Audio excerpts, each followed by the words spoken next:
ਇੰਨੀ ਗਰਮੀ ਪੈਣੀ ਚੁੱਲ੍ਹੇ ਚ ਅੱਗ ਹੀ ਨਹੀਂ ਬਾਹਰ ਆਉਂਦੀ, ਕਹਿੰਦੇ ਬਾਹਰ ਗਰਮੀ ਬਹੁਤ ਆ ਭਾਈ। ਬਾਹਰ ਹੈ ਹੀ ਬੜੀ ਆ ਭਰਾਵਾ, ਉਹ ਗਰਮੀ ਆ ਭਾਈ। ਨਹੀਂ ਤੁਹਾਡੇ ਮਹੱਲੇ 'ਚ ਹੈ ਉਹ ਤਾਂ। ਅਸੀਂ ਗਰਮੀ, ਮੈਂ ਹੁਣ ਤੁਹਾਨੂੰ ਦੱਸਣਾ, ਮੇਰਾ ਮਾਮੂ ਆ ਨਾ, ਉਹਨੇ ਮੱਝਾਂ ਗਾਵਾਂ ਰੱਖੀਆਂ। ਮੈਂ ਉਹਨੂੰ ਫੋਨ ਕਰਕੇ ਪੁੱਛਿਆ ਵੀ ਸੁਣਾ ਇੱਥੇ ਕਿੱਦਾਂ ਤੁਹਾਡੇ। ਮੈਂ ਕਿਹਾ ਚਲੋ ਪਿੰਡ ਚਲੇ ਜਾਣਾ। ਉਹ ਕਹਿੰਦਾ ਭਾਈ ਇੱਥੇ ਨਾ ਹੀ, ਕਹਿੰਦਾ ਮੱਝਾਂ ਉਬਲਿਆ ਦੁੱਧ ਦੇ ਦਿੰਦੀਆਂ।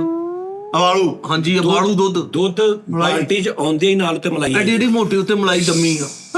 ਹਾਂਜੀ, ਤੇ ਕੜਾਈ ਵਾਲਾ ਦੁੱਧ ਆਉਂਦੇ ਆ, ਕੜਾਈ ਵਾਲਾ ਦੁੱਧ ਆ ਰਿਹਾ ਵਾ। ਕੜਾਈ ਵਾਲਾ ਕੜਿਆ ਮੱਝਾਂ ਏਦਾਂ ਪੱਠੇ ਖਾਣੇ ਤੇ ਇੱਕ ਹੱਥ ਨਾਲ ਛੋਟਾ ਪੱਖਾ ਫੜਿਆ।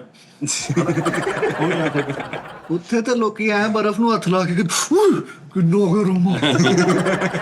ਉਸਤਾਦ ਜੀ ਵੀਡੀਓ ਗੇਮਾਂ ਤੇ ਗਿਆ ਇੰਜ ਕਰਕੇ ਸਿੱਕਾ ਪਾਇਆ, ਹੀਰੋ ਵਿੱਚ ਹੈ ਹੀ ਕੋਈ ਨਹੀਂ। ਕਹਿੰਦਾ ਹੀਰੋ ਕਿੱਧਰ ਗਿਆ? ਕਹਿੰਦਾ ਭਾਈ ਗਰਮੀ ਬਹੁਤ ਪੈਣੀ, ਸਾਰੇ ਮਰੀ ਗਏ। ਕੱਲਾ ਸੀਨ ਹੀ ਆ ਰਿਹਾ, ਕੱਲਾ ਸੀਨ ਆ ਰਿਹਾ, ਕਹਿੰਦਾ ਹੀਰੋ ਕਿੱਥੇ? ਕਹਿੰਦਾ ਉਹ ਸ਼ਾਮੇ ਬੈਠੇ। ਹਾਜੀ ਪਰੇ ਬੈਠਾ, ਹਾਜੀ ਤਰੇਕ ਥੱਲੇ ਬੈਠਾ ਅੱਜ ਕਰਕੇ। ਸਟਰੀਟ ਫਾਈਟਰ ਉਹ ਟੇਕਨ 3 ਹਾਜੀ ਪਰੇ ਬੈਠਾ। ਇਹਨੇ ਇੱਕ ਮੱਲਿਆ, ਹਾਜੀ ਮੱਲਿਆ, ਇਹਨੇ ਇੱਕ ਹੋਰ ਮੱਲਿਆ, ਦੋਵੇਂ ਪੱਖੀਆਂ ਨੇ ਯਾਰ। ਆ ਯਾਰ ਤੇ ਸਕਰੀਨ ਲੱਗਣ ਲਾ ਤੇ ਗਰਮੀ ਚ ਸਿੱਕਾ ਪਾ ਲਿਆ ਹਾਂ ਤੇ ਦੇਖ ਕਹਿੰਦੇ ਉਹਨੂੰ ਸਿੱਕਾ ਪਾ ਲਿਆ, ਸ਼ਾਮ ਨੂੰ ਆ ਗਿਆ ਸ਼ਾਮ ਨੂੰ। ਇਹਦੇ ਮੱਲੇ ਗੇਮਾਂ ਉਹਨੇ ਜਿੱਥੇ ਟੇਕਨ 3 ਦੇ ਵਿੱਚ ਵੀ ਨਾ ਕਰੈਕਟਰ ਚੇਂਜ ਨੇ। ਲੂਰੀ ਲੈਣੀ ਆ ਨਾ ਤੇ ਉੱਥੇ ਕੋਈ ਖਾਲਾ ਨਸਰੀਨ ਟੈਪ ਲੈ ਲਈ, ਬਟਾ ਲਿਆ, ਲੜਨ ਆ ਗਏ। ਉਧਰੋਂ ਚਾਚਾ ਆ ਰਿਹਾ ਧੋਤੀ ਬਣ ਕੇ। ਉਹ ਮਹੱਲੇ 'ਚ ਇਹਨਾਂ ਦੀ ਗੇਮਾਂ 'ਚ ਕਰੈਕਟਰ ਵੀ ਹੋ ਰਹੀ, ਹੀਰੋ ਵੀ ਉਦਾਂ ਦੇ ਹੀ ਨੇ। ਉਸਤਾਦ ਜੀ ਘਰ ਬੈਠੇ ਫਿਲਮ ਦੇਖਣ, ਇੰਨੀ ਗਰਮੀ ਪੈਣ 4700 ਕਹਿੰਦੇ ਓਏ ਪੱਖਾ ਚਲਾ ਓਏ। ਤੁਹਾਡੇ ਆਪਸ਼ਨ ਹੁੰਦੇ ਨਾ ਕਿ ਹਾਜੀ ਲੈਣਾ, ਲਾਈਨ ਲੈਣਾ, ਫੀਮੇਲ ਫਲਾਣੀ ਲੈਣੀ, ਚੀਤਾ ਲੈ। ਇਹਨਾਂ ਦੇ ਕੋਲ ਚਰਸੀ ਲੈ, ਨਸ਼ਈ ਲੈ ਲਿਆ।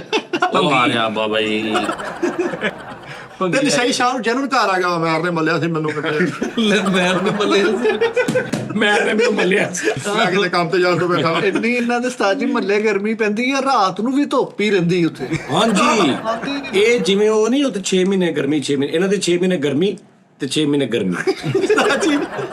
ਇੰਜ ਰਹਿੰਦਾ ਮਿਕਸ ਜਿਹਾ ਮੌਸਮ। ਇੰਨੀ ਗਰਮੀ ਪਈ, ਚਿੜੀ ਛਿੱਕਾ ਖੇਡਣ ਦੇ ਆ, ਇਧਰੋਂ ਨਿਸ਼ਾਨ ਬਣੀ, ਚਿੜੀ ਇਧਰੋਂ ਪਰਾਂ ਤੋਂ ਬਗੈਰ ਜਾਣ। ਚਿੜੀ ਉਧਰ ਕਾਲੀ ਹੋਈ, ਕੱਲੀ ਰਬੜ ਰਹਿ ਗਈ ਤੇਰੇ ਪਰ। ਤੋਬਾ ਯਾਰ, ਪਰਿੰਦੇ ਨਹੀਂ ਉੜਦੇ, ਕੱਖ ਵੀ ਨਹੀਂ, ਅੱਗ ਪੈ ਜਾਂਦੀ ਉਹਨਾਂ ਨੂੰ। ਹਾਂ, ਇਹਨਾਂ ਦੇ ਇਲਾਕੇ ਚੀਲ ਜਿਹੜੀ ਉੜਦੀ, ਇੱਕ ਪਰ ਨਾਲ ਉੜਦੀ, ਇੱਕ ਨਾਲ ਹਵਾ ਦੇਣ ਨੂੰ।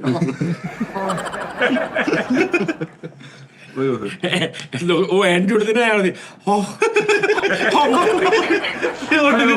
ਉੱਡ ਵੀ ਰਹੀ ਤੇ ਇੱਕੋ ਪਾਸੇ ਜਾਈ ਜਾ ਰਹੀ।